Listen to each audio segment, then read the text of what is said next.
Hüsniyə xanım, teatr yoxsa kino? Mən ayıra bilmərəm onları heç vaxt bir-birindən. Komediya yoxsa dram? Dram. Üzgüçülük yoxsa rəqs? Rəqsi çox sevirəm, amma üzgüçlüyə çox böyük marağım var. Həmişə də deyirəm ki, gedəcəm üzgüçlüyə, heç vaxt da getmirəm, amma istəyərdim gedəm, inşallah ki, bir gün vaxt tapıb. İnşallah. Ən sevdiyiniz film? Romantik filmlər. Ən yaxşı bişirə bildiyiniz yemək? Ümumiyyətlə düzünü deyim ki, yaxşı yemək bişirə bilmirəm. Amma oğlum yarpaq dolmasını çox sevir. Onun üçün yemək bişirəndə zövq alıram. Ona görə bişirirəm yarpaq dolmasını. Lap yaxşı. Ən çox oynamaq istədiyiniz obraz?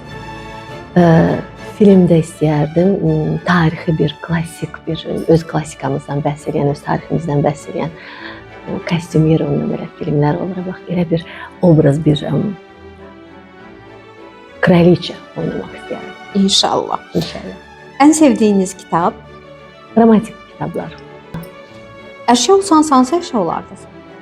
Violonçel, Heyvan olsa hansı heyvan olarsınız? pantera. Ən çox istifadə etdiyiniz söz? Ən çox istifadə etdiyim söz Orxan, oğlumun adını deyirəm də Orxan. Ola bilər? Orxan, mama qurban, mama qurban, Orxan, mama qurban. Təbiət hadisəsi olsa hansı olarsınız? Təbiət hadisəsi külək olardım. Çünki özüm əkizlər bürcüyəm, hava ünsürlüdür. Yəni külək olardım. Xarakteriniz 3 kəlmə ilə? Şıltaq, həm də zəhimli. Çox səmimi və həm də əl çatmayan. Ruh yaşınız? Ruh yaşım 20-dən yuxarı 25-i keçmir. Ruh rənginiz? Bəyaz. İstirahətə getməli olsanız, özünüzlə götürəcəyiniz 3 ən mühüm əşya. Telefon, kosmetik vasitələr, qadına ən çox lazım olan. Mətbəxdə kişi olmalıdır, yoxsa qadın sizcə?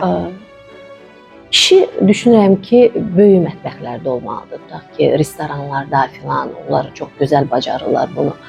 Amma məişətdə, evdə qadın olsa daha yaxşıdır məncə. Qadın güclüdür, yoxsa kişi? Fiziki kişi, mənəvi qadın. Mənəvi qadın. Təşəkkür edirik, çox sağ olun. Sağ olun.